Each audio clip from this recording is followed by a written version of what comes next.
I would now like to invite Dr. Hitesh Sharma.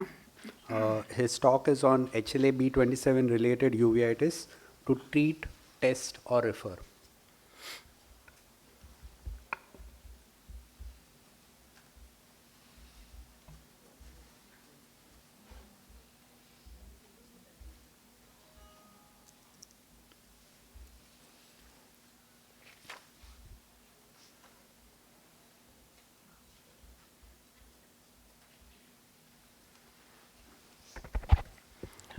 Thank you, sir. Excellent presentation, sir. Thank you, JB sir and seniors and friends for giving me this opportunity. So the topic for given to me is HLA B27 related uveitis to treat, test, or refer. So why is this topic important? Probably because it's the most common cause of immune-mediated uveitis, most common association of acute anterior uveitis, major risk factor for many other systemic disorders like ankylosing spondylitis. So many hypotheses have been postulated, but the exact mechanism is unknown. These are the references. So before treating any case of HLA B27 uveitis, as sir said, we should identify which are the signs of HLA B27 associated uveitis. So as sir rightly said, history taking, general examination, and identifying the pattern of uveitis is very important and is the most critical step in any case of uveitis. So in history taking, HLA B27 patients are usually young adults and they can have a typical posture as in cases of ankylosing spondylitis. So pattern of uveitis recognition is very important in clinching the diagnosis. So dilated evaluation is absolutely essential at all visits and follow-ups, and you should make note of whatever the patient is already on medications, and then points to be noted. Usually I keep this slide in mind: onset, acute or chronic, classify into non-granulomatous and granulomatous, identify whether it is acute, anterior, intermediate, posterior or panuveitis, whether it is unilateral, bilateral, infectious, non-infectious or masquerades. Make a provisional diagnosis. So HLA B27 uveitis is non-granulomatous uveitis. They can have fine KPs, mild reaction like in this picture, or it can have very severe reaction with a fibrinous reaction in the anterior chamber. And granulomatous uveitis is characterized by mutton fat KPs, iris nodules. These are typically seen in TB, sarcoid, VKH, and sympathetic ophthalmia. So most common presentation of HLA B27 associated uveitis is acute anterior uveitis. Around 25 to 56% of patients of AIU have HLA B27 positivity. Symptoms depend upon the severity of inflammation. Usually there is sudden onset of pain, photophobia, redness, associated with the drop in vision. Males are slightly more commonly affected. It's usually unilateral, but can be bilateral also at times. So as we know now that it is non-granulomatous, there can be fibrinous reaction, posterior synechia, hypopion, rarely hyphema. It is recurrent and alternating between the eyes. So anything like this, which is having very severe anterior chamber reaction with fibrin, it is usually HLA B27 associated acute anterior uveitis. But if it is a first episode, there's a word of caution here.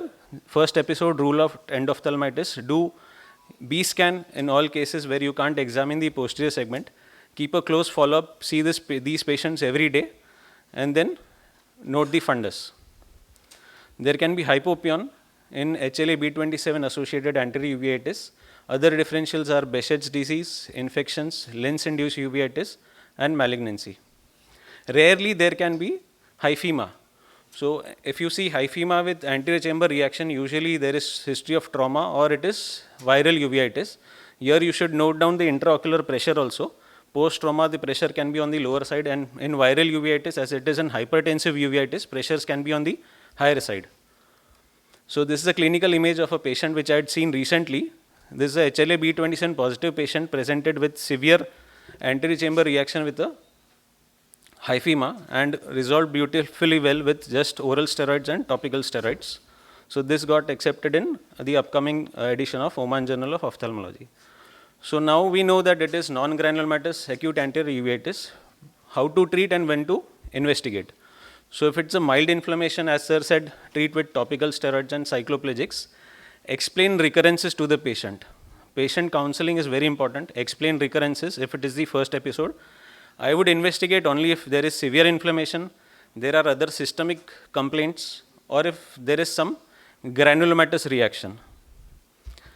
Then now coming to recurrent episodes of non-granulomatous acute anterior uveitis, treat with topical steroids and cycloplegics. These patients can be chronic, so they would require systemic steroids, immunosuppressives. Specialized consultations with rheumatologists need to be done.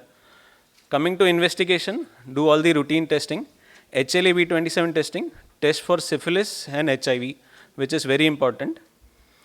Coming to HLA B27 testing, usually done by flow cytometry or polymerase chain reaction. Flow cytometry, more common, popular, rapid, inexpensive, but it can give false positive results. So PCR is very reliable, specific, but slightly more expensive. The second most common presentation is chronic anterior uveitis, seen in around 20% of patients, can be unilateral, bilateral, slightly more in females, may require long-term treatment in the form of immunosuppressants and biologics. Complications like cataract, secondary glaucoma, and cystoid macular edema are seen. Posterior segment involvement is usually seen in cases of severe acute anterior uveitis or as complication in chronic cases.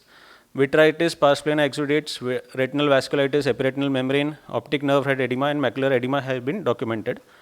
So, rarely HLA B27 can be associated with a pan-uveitis like picture. Other features which have been documented are episcleritis, rarely scleritis, orbital myositis, and enthesitis. So, systemic associations, there is a very high chances of systemic associations, especially the seronegative spondyloarthritis, which are a group of rheumatological disorders having common clinical features and genetic associations. Why are they important? As they would influence the occurrence of complications, visual prognosis, and also the overall morbidity of the patient. So like in ankylosing spondylitis, patient is usually a young adult, would have a typical posture, and would have a history of inflammatory back pain. So inflammatory back pain is characterized by morning stiffness, lasting for more than an hour, improving with activity, worsening with rest or inactivity. So these patients would require rheumatologist opinion. Then psoriatic arthritis, usually present with benign arthritis of small joints of hands. There could be skin lesions. Uveitis is usually mild but can be chronic and bilateral. Then coming to reactive arthritis, classical triad of inflammatory arthritis, large joints, uveitis and urethritis or cervicitis, often triggered by genitourinary or gastrointestinal bacterial infections. Ocular lesions seen in about 50% of the patients. Hence, history taking is very important.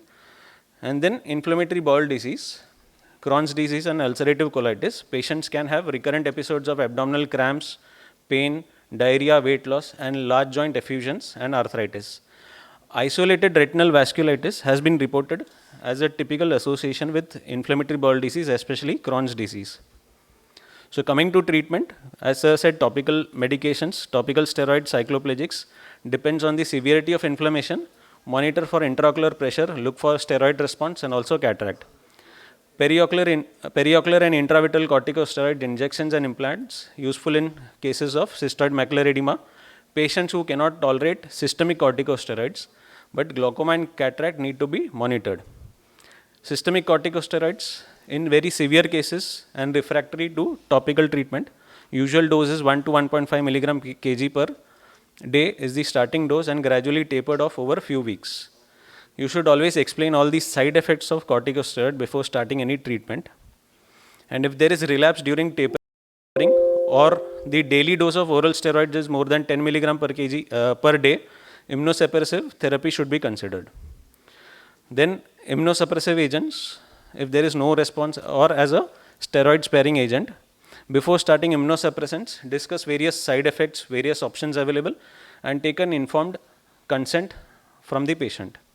Last but not the least, biologics, which target cytokine and inflammatory pathways, especially the tumor necrosis factor inhibitors, which are useful in treating refractory cases and treating complications even like hypotony. Infliximab, adalimumab, golimumab have shown to decrease the rate of recurrences in the treatment of in patients with ankylosing spondylitis. Various side effects have to be explained to the patient before starting the treatment. And the major limiting factor in a TB endemic country like us is the reactivation of tuberculosis and also the cost while the patient is on biologics. So to conclude, uveitis is a common manifestation of HLA B27 associated syndromes. Prognosis in most cases are usually excellent. Prompt referral and a comprehensive team effort is required. Last but not the least, the most important step which I consider is patient education and counseling. Explain recurrences, explain the need to follow up, and monitor the blood test when he is on immunosuppressants and other treatment. Thank you. I would like to acknowledge my teachers from AIOC and Shankar Netralaya, Chennai. Thank you. Nice presentation. Thank you, sir. And I just wanted to mention that nowadays the methotrexate is a very good drug for juvenile idiopathic arthritis associated uveitis, and you should consider instead of steroid. And if not responding, you should switch over to adalimumab, which is a very good drug for children with uveitis. Other things is that a granulomatous uveitis can start with a non-granulomatous uveitis, but non-granulomatous uveitis like HLA B27 positive anti-uveitis very, very rarely started with Kopi nodules or Martin fat KPs. That's the thing. Yes. Thank you. Can be started with 15 milligram initially or 7.5? In the children is that you go to the nowadays 10 to 15 milligram, and in the adult is 20 milligram. Is the dosage has nowadays tends to increase, and they find that the side effects are less tolerable. How long can It can continue for a long time. People are on methotrexate for various diseases like psoriasis for years together, or SLE. So minimum for 6 months to 1 year you should keep. I have a question for you, Doctor. In these cases where patients have to be treated chronically, and there is often instances of non-compliance, in such management, would you consider a pulsing followed by a period of remission and then reassess rather than giving them a drug for a continuous period? In anti-uveitis, I don't think that I would go for a pulse therapy. I would increase the topical steroids because the penetration is very good with the topical steroid in 1 hourly. I would prefer that. In fibrinous anterior uveitis, I have used a pulse steroid, 40 milligram per day for a week, and then taper it very fast once the fibrin goes off.